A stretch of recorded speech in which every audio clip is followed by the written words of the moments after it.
1 minute. মানকচুর ভর্তা কি শুধু সেদ্ধ করে মেখে খেলেই শেষ? একদম না।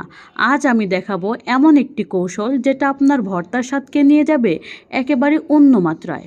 প্রথমে মানকচু ছোট ছোট টুকরো করে কেটে ভালোভাবে ধুয়ে সেদ্ধ করে নিয়েছি। এরপর একটি কড়াইয়ে তেল গরম করে নিয়েছি।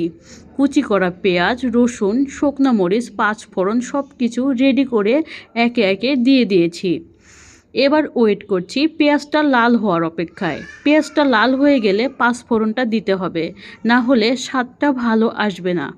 এবার আমি দিয়ে দেব কাঁচামরিচ, তারপরে দিয়ে দেব পাঁচফোড়ন।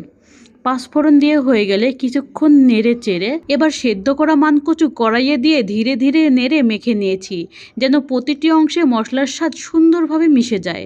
শেষে আরেকটা ছোট্টটা চুলা বন্ধ করার আগে ছড়িয়ে দিয়েছি কাঁচা পেঁয়াজ আর সামান্য খাঁটি সরিষার তেল। ব্যাস তৈরি হয়ে গেল এমন এক মানকচুর ভর্তা যার ঘ্রাণে ক্ষুধা বেড়ে যাবে, আর গরম ভাতের সঙ্গে খেতে হবে একেবারে অসাধারণ। রেসিপিটা ভালো লাগলে লাইক, শেয়ার আর ফলো করতে ভুলবেন না।